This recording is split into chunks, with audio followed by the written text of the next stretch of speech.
Noong 3:00 ng ikadalawa ng Nobyembre 2020, nabasag ang katahimikan ng Wafu neighborhood sa distrito ng Naan, Chongqing, China. Bigla na lamang bumagsak mula sa ika-15 palapag ng isang gusali ang 2 bata at malakas na tumama sa lupa na lumikha ng ingay na ikinagulat ng mga residente sa lugar. Nang marinig ang nangyari, ang kanilang ama na si Jiang Bo na nakapadyama at maging ang tsinelas ay nakalimutang isuot dahil sa matinding pagkataranta ay agad na tumakbo patungo sa pinangyarihan. Pagdating niya roon, nakipagsiksikan siya sa mga taong nagtipon sa paligid bago lumuhod sa tabi ng mga bata at humagulgol ng walang tigil. Paulit-ulit niyang sinuntok ang lupa at inihampas ang kanyang ulo sa pader habang sinisisi ang sarili dahil umano sa hindi niya pagbabantay ng maayos sa mga anak na ayon sa kanya ay naging dahilan upang makalapit ang mga ito sa bintana at mangyari ang trahedya. Dahil sa nasaksihang eksena, maraming nakakita ang naawa sa ama at nakiramay sa sinapit ng 2 bata. Ngunit kalaunan, isang natuklasan ng pulisya ang tuluyang nagbago sa direksyon ng investigasyon. Mula sa mahigit 10,000 mensaheng na-recover sa mga cellphone ni Jiang Bo at ng kanyang kinakasama sa labas, natuklasan ng mga investigador na hindi aksidenteng nahulog ang mga bata mula sa mataas na gusali. Sa halip, lumabas sa ebidensya na mismong ang kanilang ama ang nagtulak sa kanila. Isang pagpapahayag na mahirap paniwalaan dahil tila imposibleng maisip na magagawa ng isang magulang ang ganoong kalupit na bagay. Matapos ang insidente, naging laman ng mga pangunahing balita ang tila kapanipaniwalang pag-arte ni Jiang Bo bilang isang nagdadalamhating ama at nakakuha siya ng matinding simpatya mula sa publiko. Gayunpaman, hindi kumbinsido si Chin Meilin ang ina ng mga bata. Para sa kanya, imposibleng basta mahulog mula sa ganoong kataas na lugar ang kanyang 2 taong gulang na anak na babae na noon ay nagsisimula pa lamang maglakad ng maayos. Gayon din ang kanyang 1 taong gulang na anak na lalaki na hindi pa nga marunong maglakad. Bukod pa rito, ang apartment sa nasabing residential complex ay may mga bakal na harang na mahigit kalahating metro ang taas mula sa sahig na inilagay ng developer ng gusali. Ang mismong bintana naman ay higit 80 centimeters ang taas at dahil dito, naniniwala si Chin Meilin na halos imposibleng makaakyat at makalabas doon ang 1 taong gulang at 2 taong gulang na bata na walang tulong. Dahil sa kanyang mga pagdududa, agad siyang nagsumbong sa pulisya at hindi nagtagal ay sinimulan nilang imbestigahan si Jiang Bo. Nang tanungin siya ng mga otoridad, tila nagulat at nalito si Jiang Bo na tanging elementarya lamang ang natapos at para bang ngayon lamang niya naisip ang mga bagay na iyon. Samantala, habang dumarami ang mga ebidensyang nakalap mula sa kanilang tahanan, lalo namang tumitibay ang hinala ng mga investigador na siya nga ang pangunahing suspect. Kinumpiska ng pulisya ang kanyang cellphone at mula rito ay na-recover ang mahigit 17,000 mensahe sa pagitan niya at ng kanyang kinakasama sa labas na si Cheng Chen. At habang sinusuri ang mga mensahe, natuklasan ng pangkat ng investigasyon na matagal nang pinagpaplanuhan ng 2 ang nangyari. Kahit pasanay na ang mga investigador sa paghawak ng iba't ibang mabibigat na kasong kriminal, labis pa rin silang nabigla sa nilalaman ng mga pag-uusap ng 2 taong ito. Bago natin talakayin ang mga detalye ng kanilang plano, mahalagang alamin muna natin ang pinagmulan at kasaysayan ni Jiang Bo. Siya ay ipinanganak noong 1994 sa isang mahirap na pamilya sa nayo ng Fengjian na matatagpuan humigit kumulang 80 kilometers mula sa sentro ng Chongqing. Hanggang elementarya lamang ang kanyang natapos dahil huminto siya sa pag-aaral noong junior high school upang magtrabaho. Sa kabila ng limitadong edukasyon, kilala siya bilang isang lalaking may kaaya-ayang itsura kaya madalas siyang mapansin ng mga kababaihan sa kanyang pinagtatrabahuhan. Humigit 3 hanggang 4 na taon siyang nagtrabaho sa isang maliit na kumpanya ng pinansyal na serbisyo at noong 2016, Nakilala niya ang magiging asawa niyang si Chin Maylin nang magsimula itong magtrabaho sa parehong kumpanya.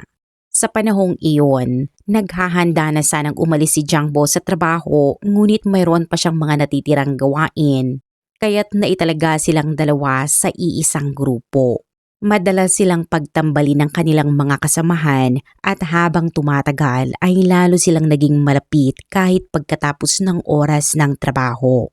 Madalas tulungan ni Jangbo si Chin Maylin sa kanyang mga gawain at siya rin ang sumusunod rito mula sa opisina. Dahil dito, naniwala si Chin Maylin na tunay na mabuti at maalaga si Jangbo hanggang sa unti-unting mahulog ang kanyang loob rito. Gayunpaman, magkaiba ang kanilang pinagmulan. Nagtapos si Chin Maylin sa isang universidad habang ang kanyang mga magulang ay may matatag na trabaho at maayos na kita. Nakarehistro rin ang kanilang pamilya bilang residente ng lungsod ng Chongqing at nagmamay-ari sila ng isang malaking bahay doon. Bilang nag-iisang anak, lumaki si Chin Maylin na lubos na inaaruga at pinapahalagahan ng kanyang pamilya. Kaya naman, nang malaman ng kanyang mga magulang na pinili niyang makipagrelasyon sa isang lalaking mula sa probinsya na walang sariling bahay, sasakyan o ipon, mariin nilang tinutulan ang kanilang relasyon. Subalit sa kabila ng matinding pagtutol ng kanyang pamilya, pinili ni Chin Maylin na manatili sa tabi ni Jangbo kahit wala pa itong halos anumang naipundar sa buhay. Sa mga unang taon ng maliit na negosyo ni Jangbo sa pagpapautang, si Chin Maylin ang sumusuporta sa kanya sa pinakamahihirap na panahon. Habang lumilipas ang mga taon, unti-unti ring lumago ang negosyo ni Jangbo. Dumating sa punto na umaabot sa 20,000 hanggang 30,000 yuan kada buwan ang kanyang kinikita, nakatumbas ng humigit kumulang 3,000 hanggang $4,000. Noong 2017, wala pang 6 na buwan mula nang maging magkarelasyon sila nang malaman ni Chin Maylin na siya ay buntis. Pagkarinig sa balitang iyon ay agad siyang niyaya ni Jangbo na magpakasal. Bagamat nanatiling tutol ang ama ni Chin Maylin ay napilitan din itong pumayag dahil sa pagbubuntis ng kanyang anak. Kapansin-pansin na ang pamilya ni Chin Maylin ang sumagot sa halos lahat ng gastusin sa kasal, kabilang na ang mga singsing at maging ang kanilang wedding photos. Ayon kay Jangbo, nagamit na umano niya ang halos lahat ng kanyang pera sa pagpapatayo ng negosyo kaya wala siyang sapat na ipon para rito. Noong panahong iyon, labis ang pagmamahal ni Chin Maylin kaya hindi niya gaanong pinansin ang mga bagay na iyon. Ang mahalaga sa kanya ay mabuo ang sarili nilang pamilya at maranasan ang kaligayahang matagal niyang pinangarap. Ngunit matapos silang ikasal, napansin niyang tila nagbago si Jangbo. Mula umaga hanggang gabi ay nakatutok ito sa trabaho at pag-uwi naman sa bahay ay diretso agad sa silid upang maglaro ng video games nang hindi man lang nakikipag-usap sa kanyang asawa. Sa alaala ni Chin Maylin, ni minsan ay hindi niya nakitang tunay na inalagaan ni Jangbo ang kanilang anak na babae. Nang mag-isang buwan pa lamang si Shui Shui ay muli nang nabuntis si Chin Maylin at nang maisilang naman ang kanilang anak na lalaki na si Yang Yang, nagpatuloy pa rin si Jangbo sa paglayo sa pamilya. Madalas niyang idahilan ang pagiging abala sa trabaho upang hindi umuwi ng bahay at dahil dito ay lalo pang lumamig at lumayo ang kanilang samahan bilang mag-asawa at bilang isang pamilya. Pagsapit ng Abril ng 2019, nakilala ni Jangbo si Yi Chengchen sa pamamagitan ng kanyang trabaho. Upang mapalapit sa babae, itinago niya ang katotohanang mayroon na siyang asawa at 2 anak. Ngunit noong Agosto ng parehong taon ay nalaman ni Chin Maylin ang tungkol sa kanilang relasyon. Matapos mabunyag ang pagtataksil, agad na hiniling ni Jangbo ang diborsyo. Gayunpaman, dahil iniisip ni Chin Maylin ang kapakanan ng kanilang 2 maliliit na anak ay tumanggi siyang magipaghiwalay. Pinili niyang tiisin ang sitwasyon at umabot pa sa puntong lumuhod siya at nakiusap sa kanyang asawa na huwag siyang iwan. Samantala, Ang mga intensyon ni Chen Chen ay ikinagulat at ikinasindak ng marami nang mabunyag ito kalaunan. Para sa kanya, ang dalawang anak ni Jiang Bo mula sa unang pagsasama ay isang hadlang sa kanyang nais na buhay. Kahit hindi naman siya ang magpapalaki sa mga ito ay hindi niya pa rin matanggap ang kanilang pag-iral. Sa halip na protektahan ang sariling mga anak, nakisangkot pa si Jiang Bo sa mga plano ni Yi Chengcheng. Sa mga sumunod na buwan ay pinag-usapan umano nilang dalawa kung paano maaalis ang mga bata habang pinagmumukhang isang aksidente ang lahat. Pagsapit ng 18 ng Oktubre, hindi na umano makapaghintay si Yi Chengchen. Paulit-ulit siyang nagpapadala ng mensahe kay Jiang Bo at hinihikayat itong kumilos na. Sinabi pa niyang magiging maayos lamang ang lahat kapag wala na ang anak na lalaki nito sa kanilang buhay. Matapos ang mahabang panahon ng pagpaplano, nagsimula ng isakatuparan ni Jiang Bo ang kanilang balak. Sinabi niya na matagal na niyang hindi nakikita ang kanyang anak na si Shui Shui at nais niya itong bilhan ng mga bagong damit. Dahil dito, ipinakiusap niya sa kanyang ina na makipag-ugnayan sa dating asawa niyang si Qin Meilin upang dalhin si Shui Shui sa Huafu neighborhood sa araw na iyon. Nang marinig ito ng ina ni Qin Meilin, agad siyang nagtaka at tumutol sa ideya. Para sa kanya, kahina-hinala na biglang nais makita ng isang amang halos hindi nagpapakita ng pagmamahal sa kanyang anak ang bata upang mamili ng damit. Dahil dito, nagkaroon pa siya ng pangamba na baka tangayin o ipagbili ni Jiang Bo ang kanilang apo. Ngunit taliwas sa hinala ng kanyang ina, naniwala si Qin Meilin na kahit kulang sa pagmamahal si Jiang Bo bilang ama, hindi nito magagawang saktan ang sarili nitong anak. Sa kanyang isipan, imposibleng umabot sa ganoong kalupit na hakbang ang isang magulang at sa totoo lang, bago mangyari ang lahat, sino nga ba ang makakaisip ng ganoong uri ng krimen? Isa itong bagay na lampas sa karaniwang pag-unawa ng tao. Kaya sa huli, nagpasya si Qin Meilin na payagan ng kanyang anak na makasama si Jiang Bo. Ayaw niyang mawala ng pagkakataon si Shui Shui na maranasan ang atensyon ng kanyang ama kaya't personal niya itong dinala sa bahay ni Jiang Bo noong 25 ng Oktubre. Gayunpaman, hindi siya agad umalis matapos ihatid ang bata. Iminungkahi niya na hintayin muna nilang matapos ang pamimili ng damit upang makapaglaro pa ng kaunti si Shui Shui bago sila umuwi at dahil dito, pansamantalang nasira ang plano ni Jiang Bo. Agad siyang nagpadala ng mensahe kay Yi Chengchen na tila nangangambang magkamali ito ng akala sa sitwasyon. Sa isa sa kanyang mga mensahe, sinabi niya na maraming tao roon. Bumili raw ng pagkain ang kanyang ina para sa mga bata at binabantayan naman sila ng kanilang ina habang naglalaro. Idinagdag niya na kukuha siya ng mga litrato upang makita niya ito at naghihintay lamang siya ng tamang pagkakataon. Ang mensaheng ito ay isa sa mga ebidensyang kalaunang susuriing mabuti ng mga investigador habang unti-unti nilang binubuo ang kabuang larawan ng nangyari sa likod ng trahedyang ikinagulat ng buong bansa. Nang mabasa ni Yi Chengchen ang mensahe ni Jiang Bo, agad siyang nagalit at sumagot. Tinanong niya kung bakit hindi nito pinaalis ang ina ng bata pagdating nito upang makasama lamang ang anak na babae. Sinubukan naman siyang pakalmahin ni Jiang Bo at ipinaliwanag na kung hindi man magtatagumpay ang kanilang plano sa araw na iyon, maaari naman niyang dalhin muli ang kanyang anak sa susunod na linggo upang maisakatuparan ang kanilang balak. Bilang tugon, pinayuhan siya ni Yi Chengchen na tiyaking maayos ang pagkakagawa sa pagkakataong iyon at huwag nang hayaang masira muli ang plano tulad ng mga naunang pagtatangka. Mula sa mga datos na narecover sa cellphone ni Jiang Bo, malinaw sa mga investigador na hindi ito ang unang pagkakataong pinag-usapan nilang saktan ang mga bata. Sa katunayan, lumilitaw na matagal nang naghihintay ang dalawa ng tamang pagkakataon upang maisakatuparan ang kanilang madilim na plano. At habang sinusuri ng mga otoridad ang kanilang mga mensahe, Marami ang nahirapang unawain kung ano ang maaaring nagawa ng isang inosenteng bata upang pagtuunan siya ng ganoong matinding galit. Ang anak na babae ay nasa pangangalaga naman ng kanyang ina at hindi rin maituturing na hadlang sa buhay ng dalawa. Gayunpaman, tila hindi iyon naging sapat upang pigilan ang kanilang plano.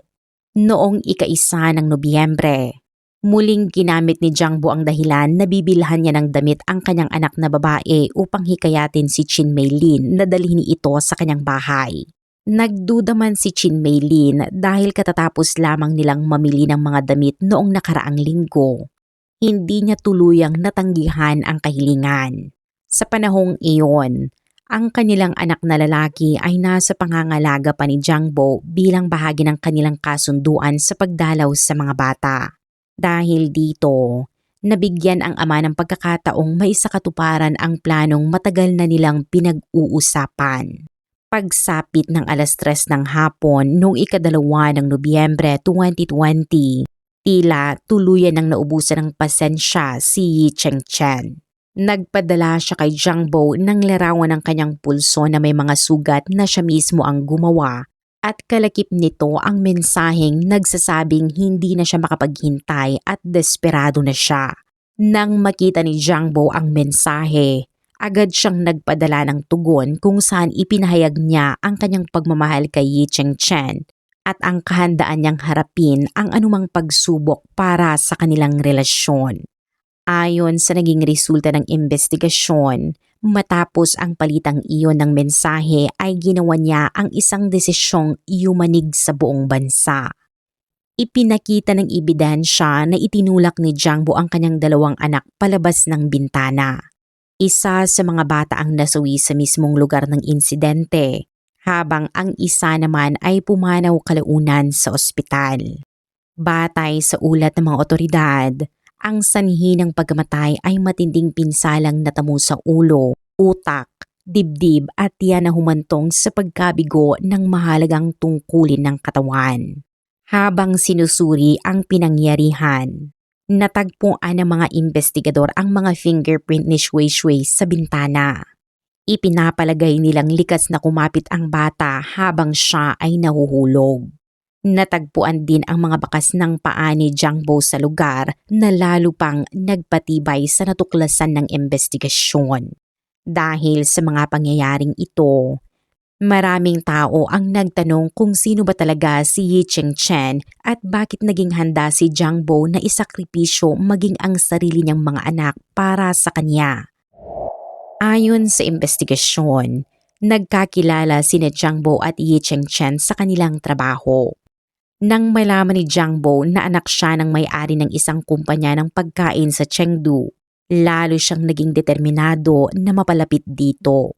Mula sa mga chat record na narecover ng pulisya, lumitaw na madalas magkaroon si Yi Chengchen ng mga kahilingang itinuturing ng marami na hindi praktikal, ngunit ginagawa ni Jiangbo ang lahat upang matugunan ang mga ito. Habang tumatagal, lalo pang naging malalim ang kanilang relasyon. Bilang kapalit ng atensyon at pagmamahal ni Jiangbo, ipinakilala umano ni Yi Chengchen ang kanilang oportunidad sa negosyo para sa kumpanya nito.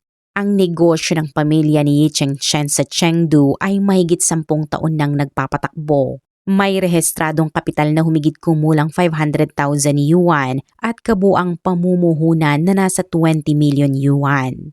Nakatuon ito sa paggawa at pagbebenta ng mga produktong pagkain at bago mangyari ang kaso, maayos ang takbo ng kanilang negosyo at kilala ang kanilang mga produkto sa lokal na merkado.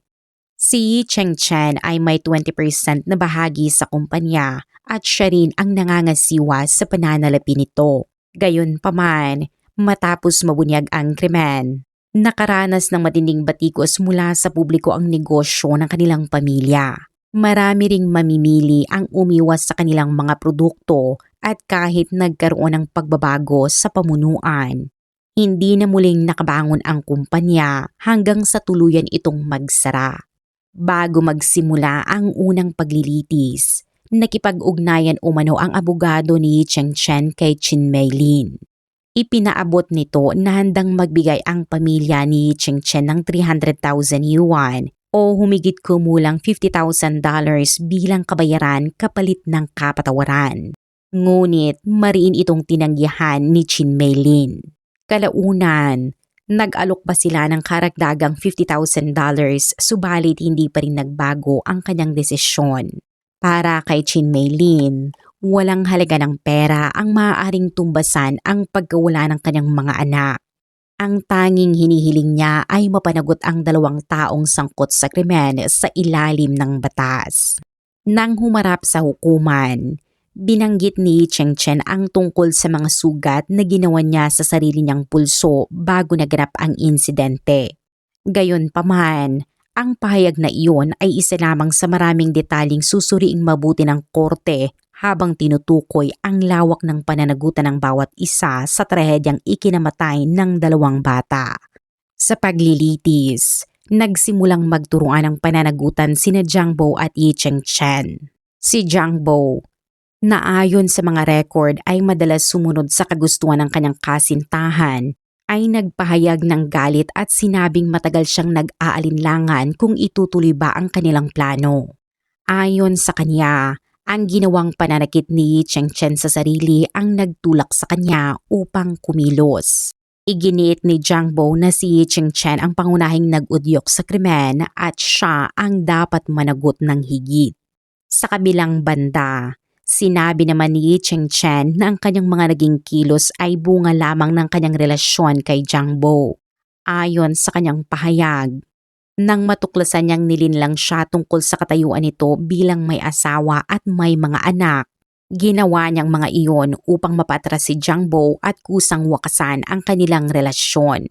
Samantala, iginiit ng abogado ni Yi Cheng-chen na si Jiang Bo ang may pangunahing pananagutan dahil siya ang direktang nagsagawa ng pagpatay, habang ang kanyang kliyente ay dapat lamang ituring na kasabwat.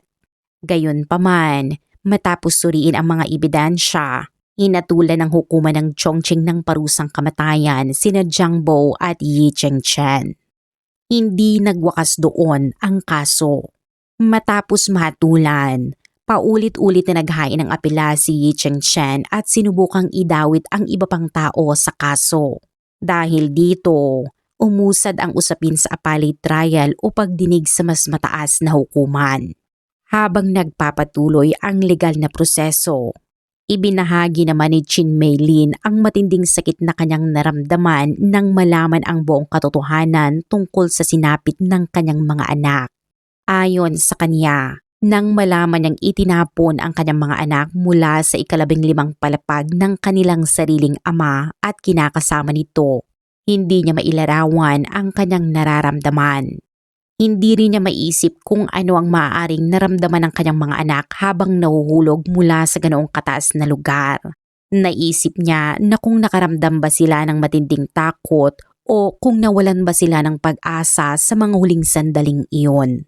Bago ang pagdinig sa apela, 3 liham ang ipinadala ni Jiang Bo kay Chin Maylin sa loob lamang ng 1 buwan. Sa mga liham na iyon ay paulit-ulit siyang humingi ng kapatawaran sa kanyang dating asawa, ngunit para kay Chin Maylin, hindi iyon tunay na pagsisisi. Naniniwala siyang nagpapakita lamang si Jiang Bo ng pagsisisi upang makakuha ng mas magaang hatol mula sa hukuman at dahil dito, hiniling niyang tigilan na nito ang mga ginagawa at huwag nang pahabain pa ang proseso ng paglilitis. Bilang tugon, nagsulat din si Chin Maylin ng 1 liham. Sa kanyang sulat, sinabi niyang ang pinakamainam na paraan upang pagbayaran nina Jiang Bo at Yi Cheng-chen ang kanilang ginawa ay ang tanggapin ang naging pasya ng unang hukuman at harapin ang kanilang kaparusahan. Idinagdag pa niya na kung ang mga taong gumawa ng ganoong kalupit na krimen ay hindi mapaparusahan ng naaayon sa batas, mahihirapan ang lipunan na mapanatili ang tiwala sa proteksyon ng mga bata. Binanggit din niya na sa loob ng 13 buwan matapos pumanaw ang kanilang mga anak ay hindi man lang siya sinulatan ni Jiang Bo. Sa katunayan, ayon sa kanya, hindi rin siya nakatanggap ng anumang makabuluhang liham mula rito sa mahabang panahon mula nang magsimula ang kanilang relasyon noong 2017.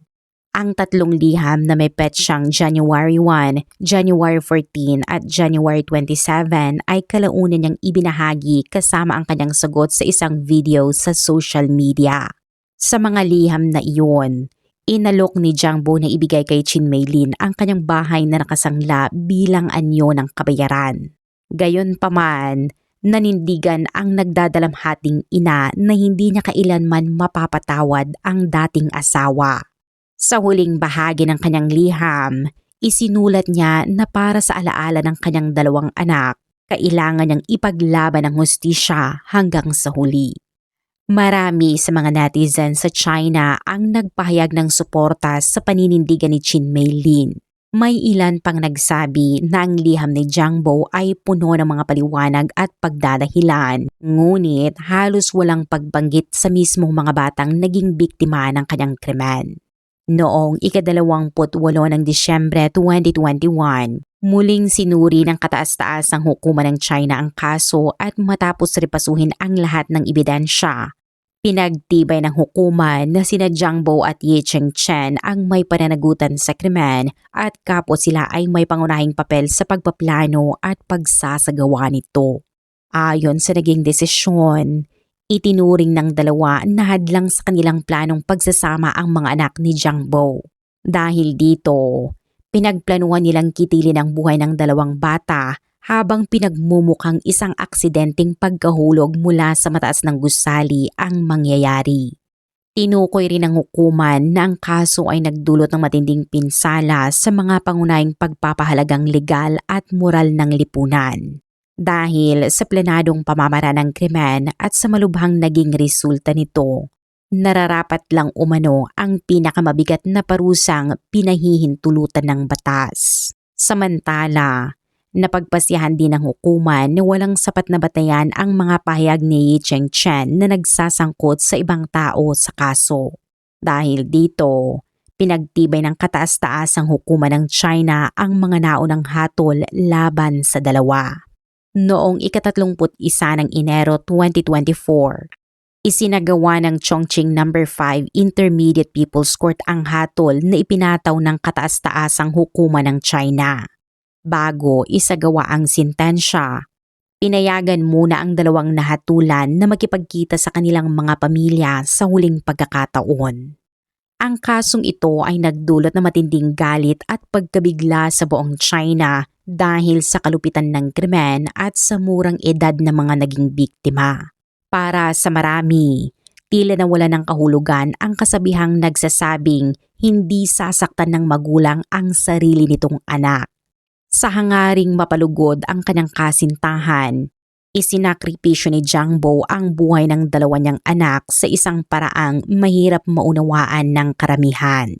Nang maisagawa ang hatol noong ika-31 ng Enero, mabilis na naging pangunahing usapin ang balita sa Weibo, isa sa pinakamalaking social media platform sa China. Nakalikom ito ng halos 200 million views at nagbunsod ng malawakang talakayan tungkol sa krimen, hustisya at parusa.